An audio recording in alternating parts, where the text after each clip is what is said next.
Hey everyone, Dr. Rob here. I want to take a moment to spotlight my sponsors, Professional Co-op, empowering clinicians with premium access to top-tier lab services at a fraction of the cost. Since 2001, Professional Co-op has redefined what efficient, patient-centered support should look like. No hidden fees, no minimums, and you only pay for completed tests. It's lab access made simple, transparent, and affordable. Trusted by licensed healthcare professionals across the country, Professional Co-op is your strategic partner in delivering high-quality care. Discover more at www.professionalco-op.com.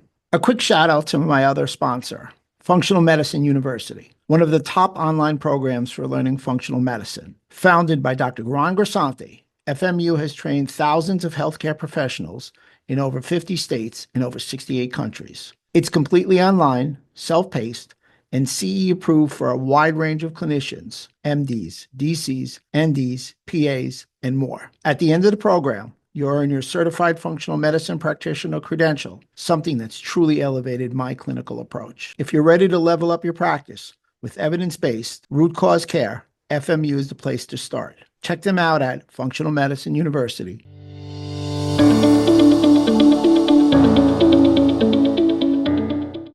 Hey everybody, Dr. Rob Silverman here, Proven Health Alternatives. I have Lyme expert extraordinaire, Dr. Myriah Hinchey. How are you? I'm great, Dr. Rob. Thanks so much for having me. Myriah, I'm excited to have you really give us and share some interesting leading edge knowledge bombs because you're in Connecticut, I'm in Westchester County, New York.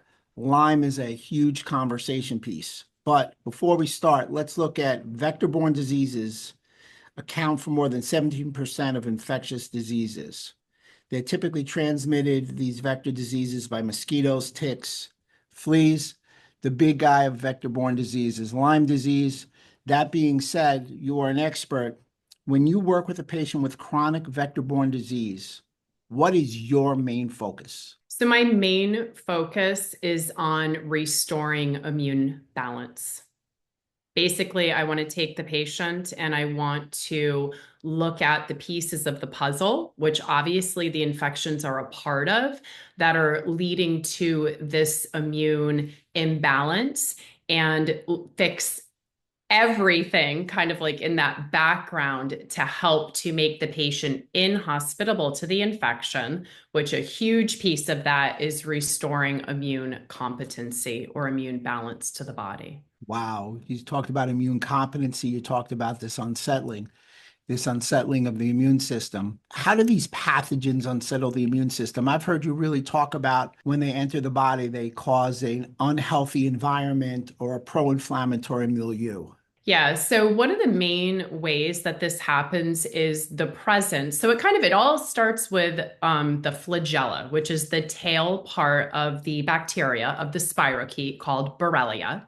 And the presence of a protein called flagellin on this flagella ignites this pro-inflammatory cytokine cascade. So it starts with something called nuclear factor kappa beta, as well as the MAPKs.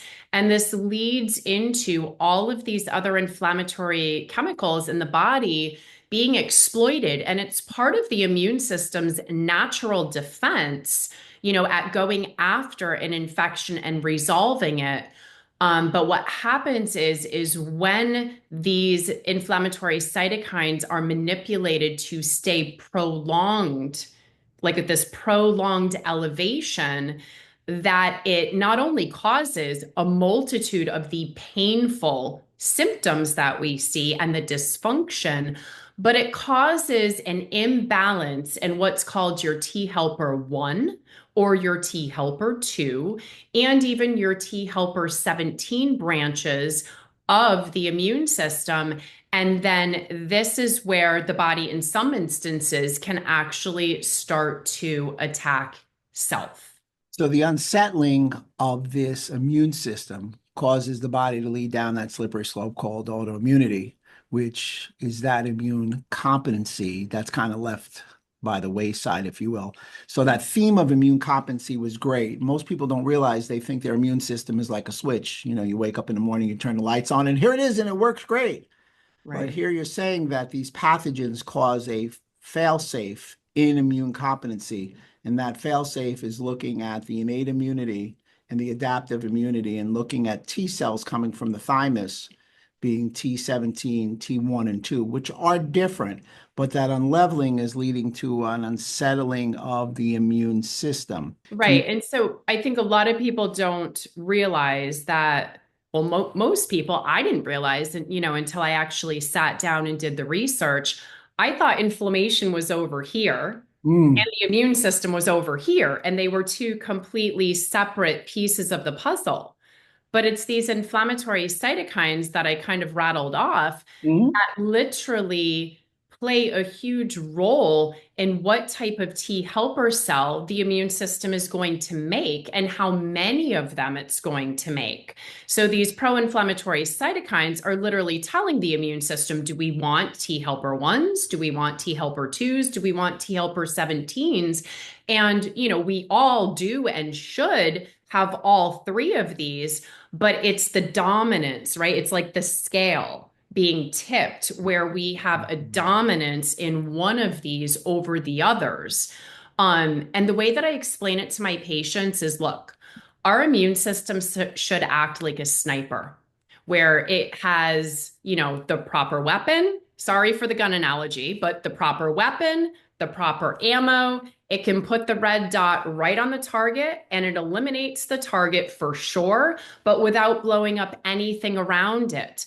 And what happens is our immune systems know something's there, but Borrelia, for example, is so good at hiding and camouflaging itself that the immune system switches into this mode where it's like the plane flying overhead, dropping the bomb, and it knows its target's down there, right, in a proximity, and it drops the bomb. But maybe it got the target, maybe the target kind of like ran away, but it for sure blew up the terrain in the process, Yeah. right? And that's how also this infection makes our bodies hospitable, like to the infection by the immune system attacking self in the process. I love the description you just gave, and I love the idea that you attached it with inflammation. I think most people don't understand that the immune system has the ability to have initial inflammation, and also when it creates antibodies, not to go too deep. Antibodies can also create inflammation during the complement cascade. I love you the way you said, everybody listen. She's telling you that this Lyme disease, the reason the bacteria behind Lyme disease actually lays there, changes the terrain, is sophisticated enough to evade the host's immune system. That's why you're having this cascade. Wow.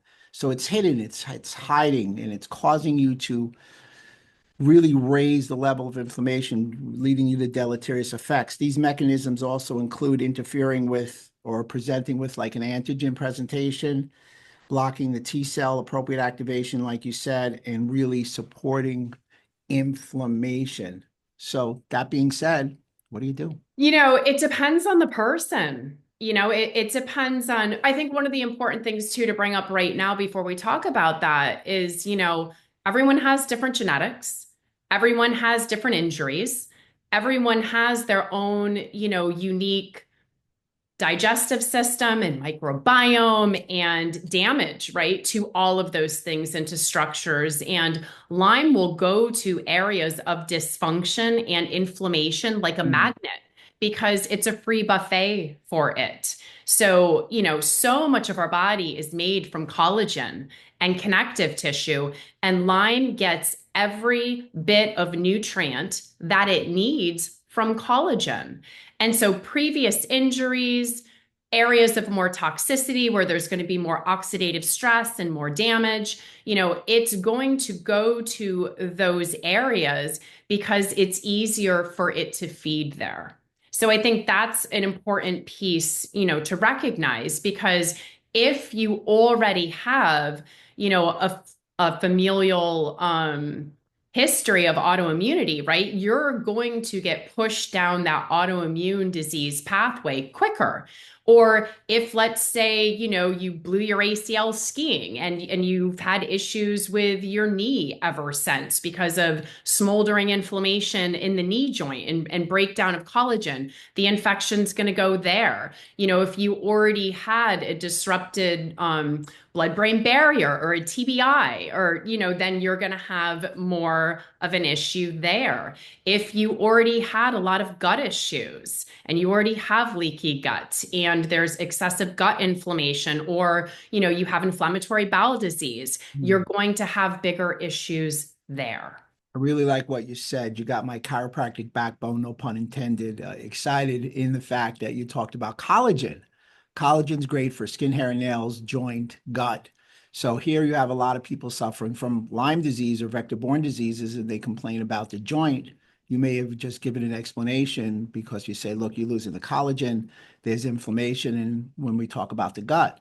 So to wrap it up, how would you implement a therapeutic lifestyle into your patient's daily routine to help them heal from vector-borne diseases? Everybody wants to know, how do I fix this damn thing? Boy. Well, I would say just from a lifestyle perspective, you can do a lot for your immune system by avoiding sugar, avoiding ultra processed foods, really avoiding processed foods in general, avoiding seed oils, Yeah. avoiding all of this pro-inflammatory food, and then on the flip side, focusing on actually feeding your body, feeding your cells with nutrients, which is why we even eat food in the first place. So simple things like eating a rainbow, making sure you're getting all of those phytonutrients that all of our cells and organs need in the body that help with oxidative stress and help to fight inflammation, making sure that you're getting enough omega-3 fatty acids, enough EPA, DHA, getting enough monounsaturated fatty acids from things like avocados and olives, making sure that you are, I could go down a rabbit hole with this controversy, but some of my patients don't get enough cholesterol. We're brainwashed that cholesterol is going to kill us and that cholesterol is bad for us. And, the reality of it is that our brain is what, like 70% cholesterol. We cannot make vitamin D without cholesterol, which is a pro hormone. We can't make our sex hormones and our adrenal hormones without cholesterol. Our cell membranes can't communicate properly without cholesterol.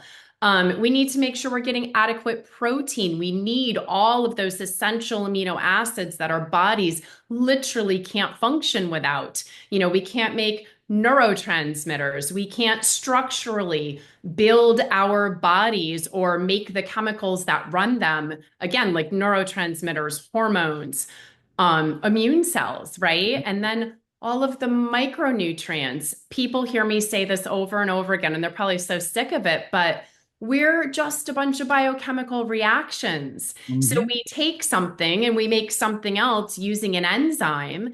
And guess what? All of those enzymes are dependent on various vitamins and minerals. And if we're deficient in them, because the truth is our food is really lacking, we can't make those enzymes work. And then we cannot build ourselves structurally or make the chemicals that run our bodies. So a great example is the conversion of tryptophan all the way down to melatonin, right? There's so many different enzymatic processes that go from tryptophan to 5-HTP to serotonin to melatonin. And if we don't have all of those micronutrients, vitamins, minerals that are needed to make those conversions, we can't make our neurotransmitters. And we have to make sure that we're feeding all of the super important microbiome bacteria in the gut that also help to manage our inflammation and our immune system depends on for proper functioning. You just gave a plethora of Yeah. great examples of how to take care of yourself in a therapeutic lifestyle realm. What's most interesting, there's an overriding reach to what you do, which I didn't know because this is really the first time we've had the opportunity to converse. I mean, what you just said says longevity. Yeah. It Well, and really, that's just the nutritional piece. Like we haven't even talked about toxins in the environment or dealing with imbalance of the autonomic nervous system by resetting the vagus nerve and moving our bodies and exercising, just all of this fundamental, basic work that whether you have Lyme disease or you have a different chronic inflammatory infection or you just want to be healthy and age well, these things are so, so important because we live in a very toxic, inflammatory world. We, without question, we do. So nutritional counseling includes gut repair, stress management, movement therapy, avoidance of toxins, mindset, longevity, overall health. I gather you don't adhere to a specific diet as long as the food is healthy and it's real. 53% of the calories we consume comes from ultra processed food. X, let's not go there. Right. Everybody, if they had one thing, I agree, take that away. I wholeheartedly agree with you. I concur in the idea of cholesterol is not the evil person. There's a lot of history with that. A 1966 study, which was refuted in 2016 about fat, cholesterol, and sugar. Outstanding. However, in addition to therapeutic lifestyle changes, you use botanical herbal medicine as your main means to medicinal treatment. What's your approach from an herbal angle? I am now going to take notes because I am not an herbalist. Okay. So, from an herbal angle specifically, I encourage whether you are, a patient suffering or whether you're a medical practitioner, don't memorize protocols. So, any condition that you sit down with, it's like, what is the goal, right? So, if you sit down and look at what are your goals of treatment, you can then choose the herbs that are going to specifically cover these goals. So, I'm going to start with the least important to me, and this is going to surprise a lot of people. So, the least important role of an herb and part of my herbal protocol are actually the killers. Okay. But it is important to include one or two killers. So, we need to know what type of organism we're dealing with. Is it gram negative or gram positive?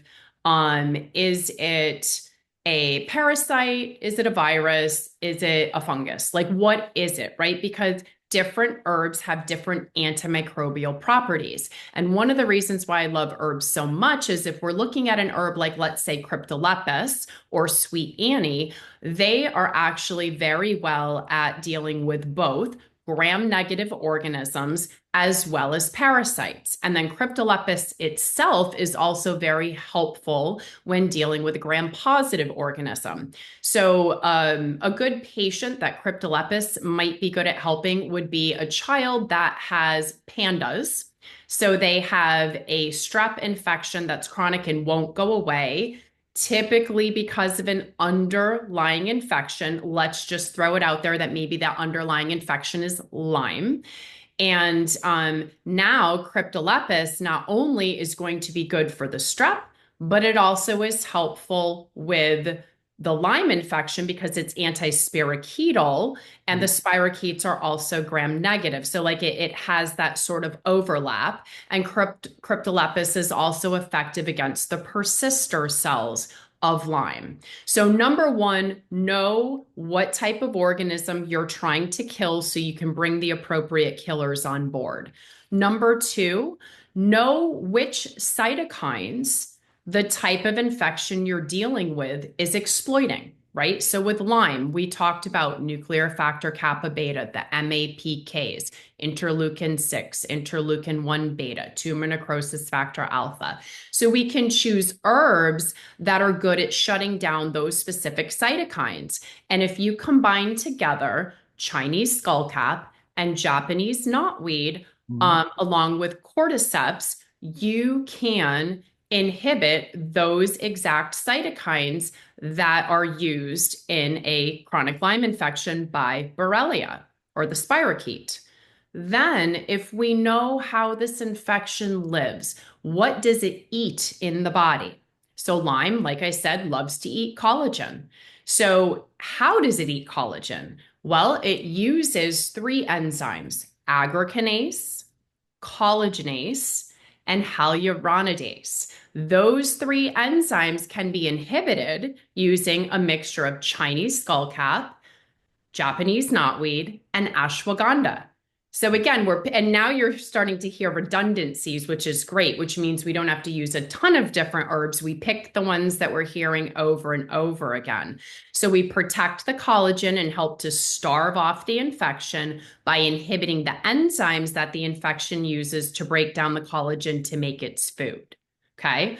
Then, how does Lyme hide and evade the immune system?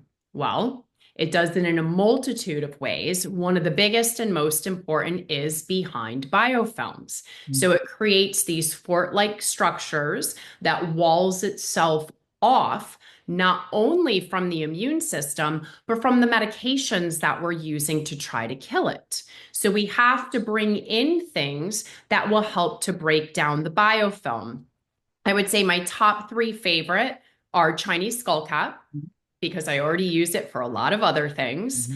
Grapefruit seed extract, because it is effective in breaking down the biofilm, but grapefruit seed extract, there was also a study done that showed that it irritated the cyst form of Borrelia or Lyme. So it's effective in inhibiting that cyst formation.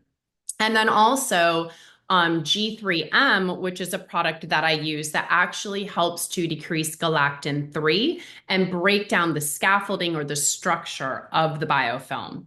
And then lastly, we want to bring that balance back to the immune system. So we want to balance Th1, Th2, Th17.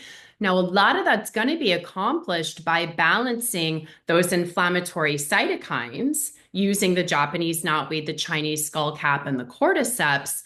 But hands down, favorite herb for balancing the immune system is ashwagandha.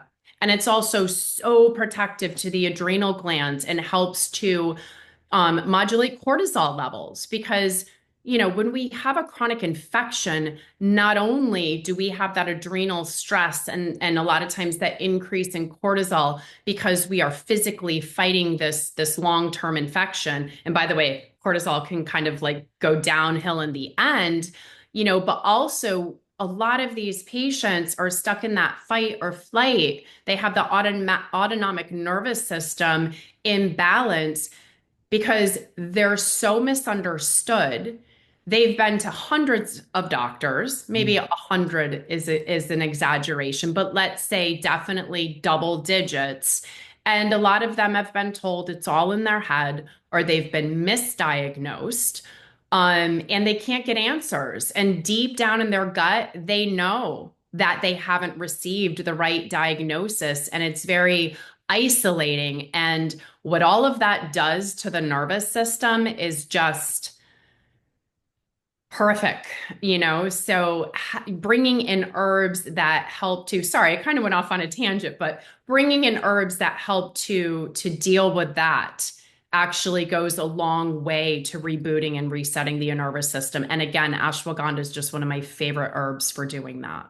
Ashwagandha is the game changer. So you spoke with the idea of your herbs. They're pointed at immune dysfunction, really being specific to which cytokine cascade and inflammatory marker, what's the organ of invasion, understanding the mechanism of further immune evasion. I know you ensure all routes of elimination, i.e. detoxification, which we're going to get into in a moment. But I thought you brought up a tremendous point. I mean, it was a takeaway point in that many people are misdiagnosed with Lyme. They've been mistreated, unfortunately. They've been to double-digit practitioners, like you mentioned. I see the same thing. So it really begs the question, right in the middle of the podcast, what do they do? I mean, what do you do if you're that person that's been tested positive for the presence of a bacteria, not been tested for an antibody? Right. You get blown up on antibiotics,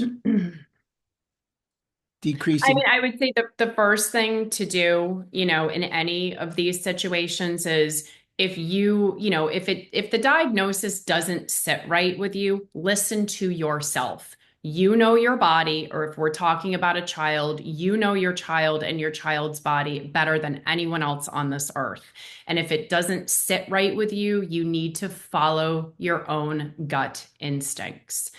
ILADS, the International Lyme and Associated Diseases Society, is a wonderful organization. They have so much knowledge, education, support, resources. You can find them at ilads.org. And then there's also the Medical Academy of Pediatric Special Needs, or MAPS, and they're medmaps, medmaps.org. If this is more of like a pediatric patient. But I would start there and I would learn, as much as you can. Beyond that, find a Lyme literate medical professional that really understands this and knows what they're doing.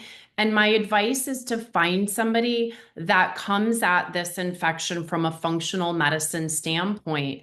I've been through the gamut. I've been through, referring out way back in the beginning of my career for triple antibiotic therapy. And then I spent a solid 5 years doing integrative therapy. And now at this point, I treat solely with botanical medicine, so herbal medicines and functional lifestyle intervention.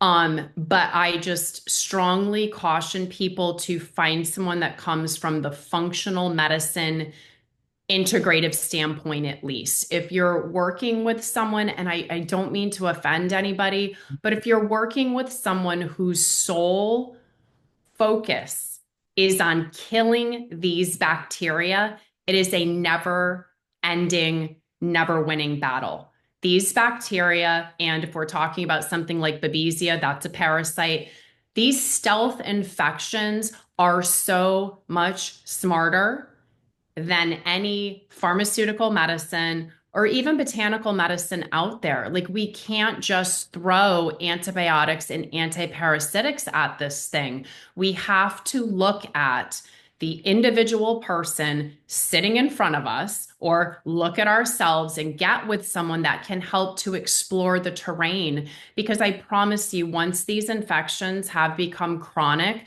they have changed your terrain. So I have this picture that my wonderful friend, Carly Sage, put together for me. It's a picture of an iceberg. And so this happens often, and this used to happen to me. I get so excited when I found out that someone had Lyme or another vector-borne disease, because it's like, there it is. There's the root cause. And it's like, those are only the tip of the iceberg now. What it's done to the terrain, what it's done to the mitochondria, to the cell, to the microbiome, to the gut, to the brain, to the immune system, to the nervous system, to all of the different systems in the body, are now the root causes. And we're never going to be able to get to that tip of the iceberg and resolve these infections if we don't analyze and look at that terrain and heal all of that in the process. Really great point about antibiotic to start. We're made up of mostly bacterial cells, 10 to 1. So we're killing ourselves before we get to what we had to. And like you said, there's a sophistication to this particular pathogen. Also, the idea of the iceberg is great root cause resolution. There's so much damage along the way. It's truly a complexity that's just not that easy. So you do need someone who's very schooled in the idea and had seen patients with Lyme disease. But something that you do that's very unique, that I noticed, that's different than a lot of other practitioners, is your usage and your testing for galactin-3, which is a protein that causes a tremendous amount of inflammation and fibrosis and leads people down a biofilm path. So why don't you take the baton and go with that? Sure.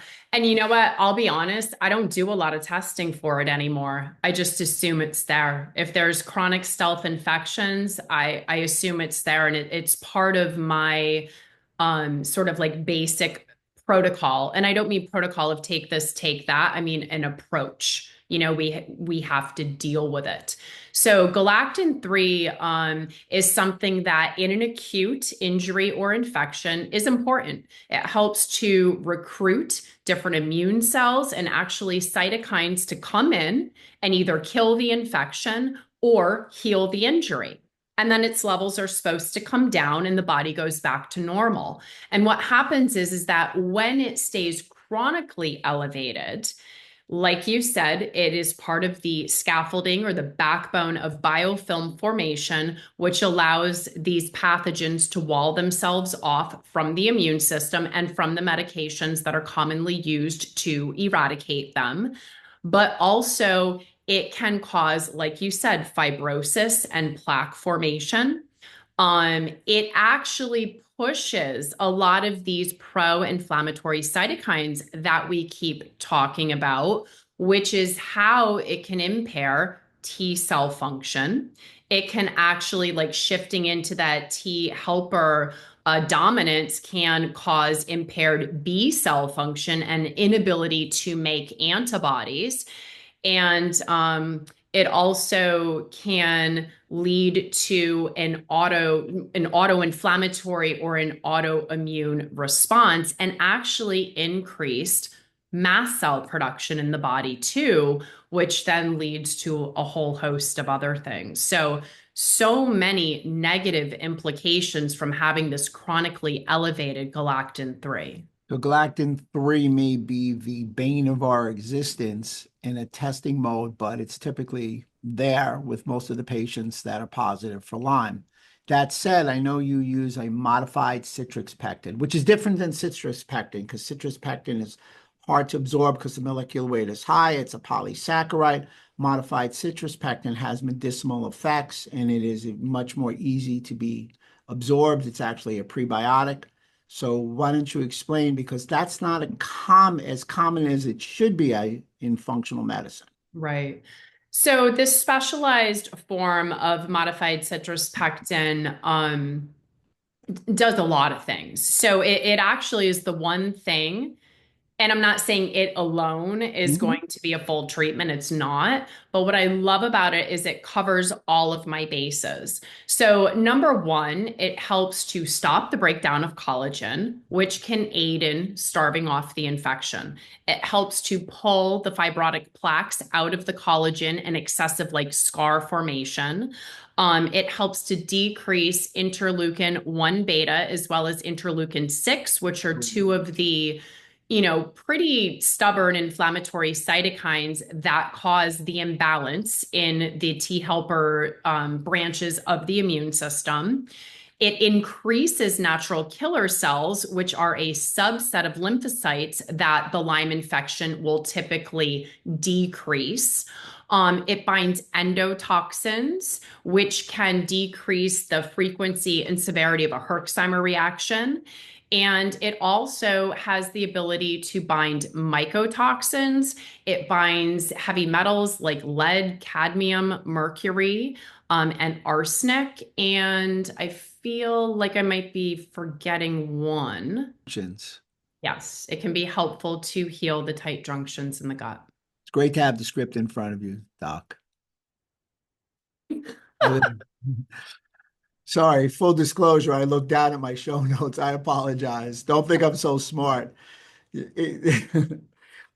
Interesting that you talked about all the litany of things that this particular nutrient can do, and it's a great ad. There's an overriding theme I hear from you, and I'm excited about it because I'm all about the gut. It's not the only thing, but I do believe it's the epicenter, it's the bullseye of your health. Yeah. You've added a tier, a branch to it, that gut to liver axis. Whatever you do to gut, you do to your liver. Whatever you do to your liver, you do to your gut. 75% of your toxins come from your gut to your liver via the bloodstream. 25 go by the portal vein. The nerve that attaches to the portal vein is the vagus nerve, which I hope we can get into a little bit more. That said, give me your rendition of what's going on in the gut to liver axis. Well, I think to talk about that, we have to kind of start more with just the gut itself, right? And like the tube from start to beginning, right? That is our digestive tract. So, most people realize the function of our digestive tract, right, for digesting food and absorbing nutrients.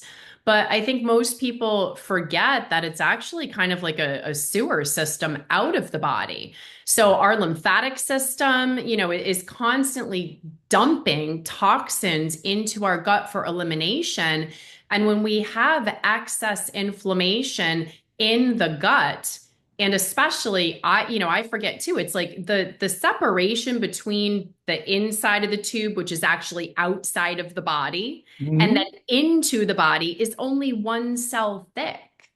And it's like all of these little cells that are glued together, picture like a single brick wall. And when we have erosion of that cement in between the bricks, which is the tight junction, we now start leaking back in not only these toxins that the body is trying to get rid of, but toxins that we are exposed to when we put anything into our mouth. Right. So we have kind of like our hydrochloric acid and our stomach pouch is sort of like the first line of defense to kill things.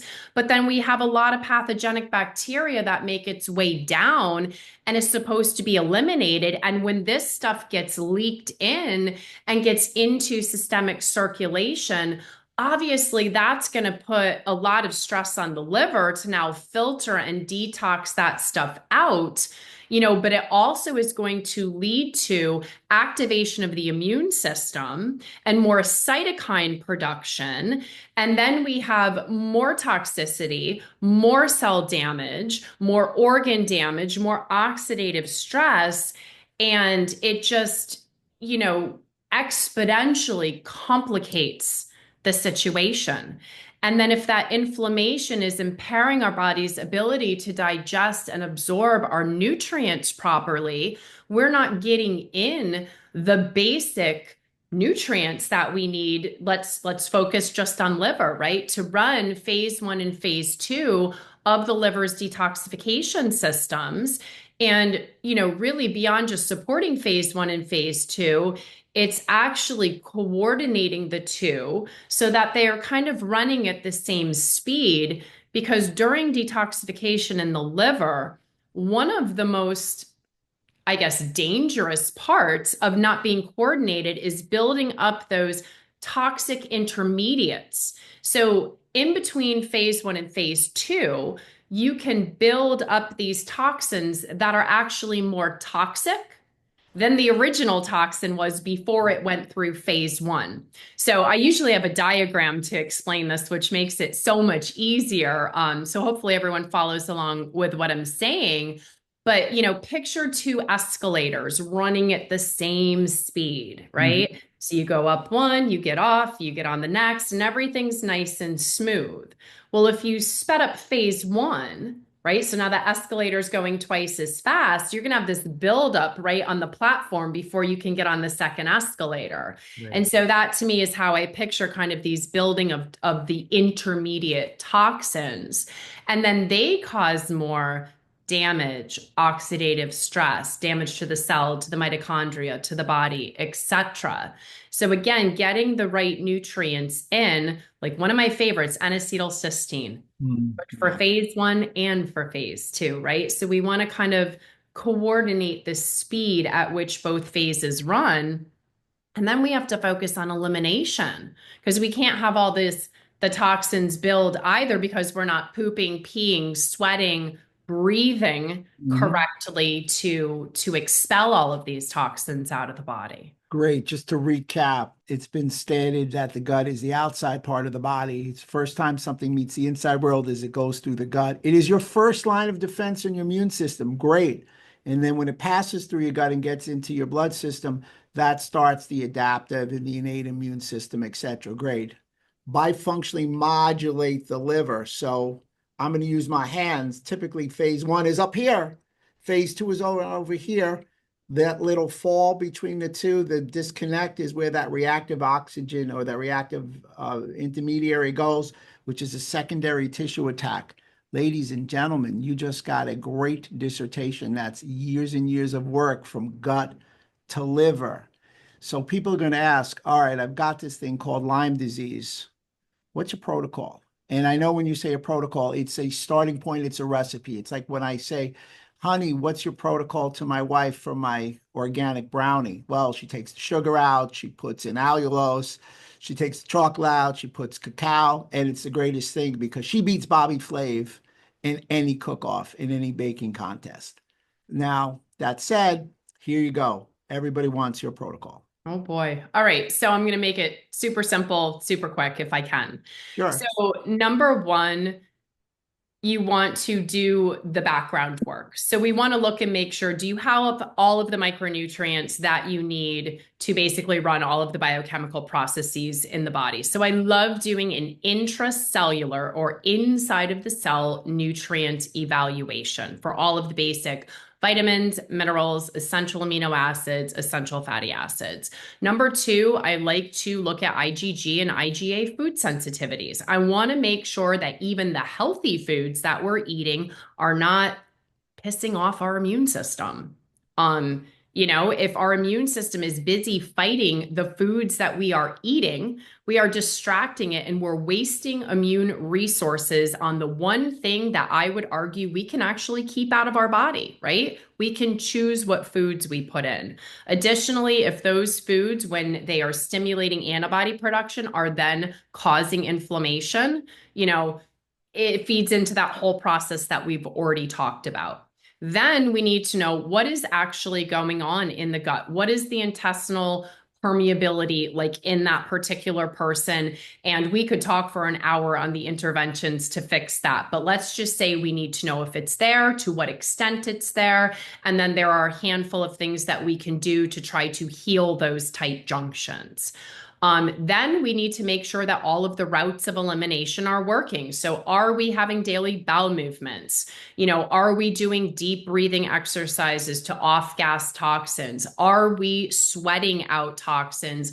Are we having an appropriate intake of water and salt? I'll try not to go off on a tangent, but you need salt to absorb the water for proper hydration along with other electrolytes.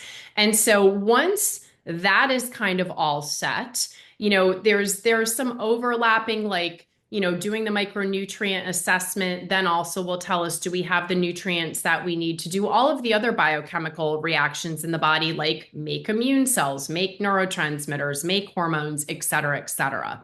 Then we want to look at the microbiome.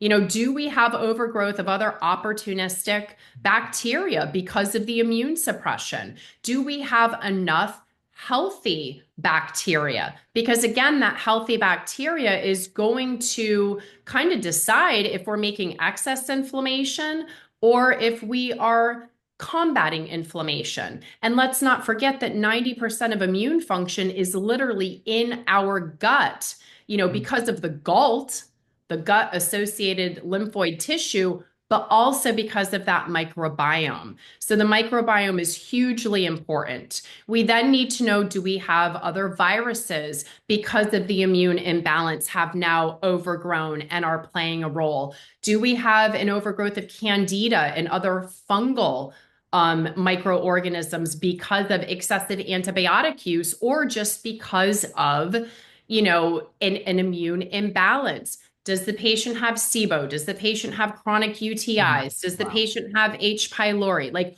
what other microorganisms are now playing a role because of this immune incompetence? And then once we have a good handle on that, we have to support, like I said, detoxification and elimination. We have to break down the biofilms that all of these organisms are living behind and kind of sharing their information to live synergistically in the body. And then we have to attack these organisms with the appropriate antimicrobials. So I do have a 10B protocol that I put together that kind of outlines all of this. And, it's the background check, which is all the fundamental functional medicine stuff. It's using Band-Aids as step 2 if necessary. A lot of my patients come in so unfunctional, like so unable to just live out daily life that sometimes we have to do Band-Aid medicine. Sometimes they might need support from a psychiatric perspective or from a pain perspective. Then we get into blocking the inflammation. So we have to block the galactin-3, block the inflammatory cytokines, block those inflammatory enzymes, and get the inflammation out of our environment and our foods. We then have to buffer step 4, the stress on the autonomic nervous system, stimulate the vagus nerve, bring the ANS back into balance. We then need to balance the immune system. We need to build the gut or rebuild the gut. We have to break down the biofilms. We have to bolster detoxification, step 8, bind endotoxins, step 9, and then lastly, blast the bugs. And again, when we're looking at blasting the bugs, kind of going through those steps in knowing what infection or often infections you're dealing with so that you can choose the right herbal protocol to eliminate the infections without causing further damage to the gut, to the microbiome. And again, it's like this crazy Milu or ball of wax, but all of that then leads to more toxicity, oxidative stress, etc. So that's really why, when we're focusing on blasting the bugs, I rely on herbal medicine as opposed to pharmaceutical antibiotics and antiparasitics, which a lot of times will cause issues with gut health and really impedes our ability to restore proper gut function, which impedes our ability to do my number one goal, which is rebuild the immune system. Wow, I don't know where to start with that. So I'm just going to say that was a extensive cornucopia of different spices and different herbs and everything to use, and that was great. People can listen to it a couple of times. We're running out the clock. So now I'm going to do something that's very New York style. It's called rapid fire. Oh So boy. get ready. All Put right. your belt on. Here we go. Is a bullseye pattern always present in Lyme's disease? No, less than 40% of patients with Lyme develop the EM rash or any rash at all. Can Lyme disease lead to mitochondrial dysfunctions, which could be the reason for fatigue? Absolutely. Lyme's disease having an effect, it's a quick question, on the brain. Like if I have brain fog, I have memory problems, Yes. concentration problems could be Yes. attributed to Lyme's. Absolutely. So cognitive dysfunction, impaired short-term memory, inability to follow instructions, ADHD, all of that. Even, I mean, I have a lot of patients who have been diagnosed with dementia and Alzheimer's that have underlying vector-borne disease as one of the root causes. And then on the flip side, talking about the brain, so many neuropsychiatric disorders are caused by Lyme and other vector-borne diseases, especially Bartonella and especially in children. Anything that affects the gut affects the brain. We know it's bidirectional. Anxiety and depression been attributed to that. That vagus nerve, we know it's critical because vagus nerve, they have a hypothesis now, vagus nerve infectious hypotheses. If the tone is down on the vagus nerve, it could be literally carrying the bacteria from the gut to the brain. Something that I think in part 2 we need to talk about a little bit more. A lot of people are going to want to know how to get in touch with you. Can you tell me what you're up to and how they can get in touch with you, the classes? I mean, you do a lot. People always say, hey, Rob, you're busy. You may have me beat, young lady. Oh, thank you. Okay, so my clinical practice is in Hebron, Connecticut. It's called Tao Center for Vitality, TAO. You can go to taovitality.com or you can call 860-228-1287. I also am starting a podcast next month, so you can look out for that. That is called Lyme Bites. And in addition to the podcast, I am putting together educational courses on all various vector-borne diseases and how to treat them from a lifestyle, functional medicine, naturopathic medicine perspective. And we have the annual Lyme Bites Symposium, which is November 14th and 15th. This year, it is on Pompano Beach in Fort Lauderdale, Florida. And that is going to be an in-person as well as a virtual conference. And then, if you need any support or looking for tested herbal medicines, you can check out LymeCore, which is my botanical medicine company that I started to help treat patients with vector-borne disease. Outstanding. It's been my pleasure, Myriah. You are truly a treasure. I appreciate all that you shared in the world of Lyme. I just know what to say. This has been a great 50 minutes. Thanks so much for your time. I look forward to seeing you soon. Everybody, there she is, the Thank Queen you of so much. Lyme, Thank you. It's been an honor to be here with you. Rob Silverman, Proven Health Alternatives.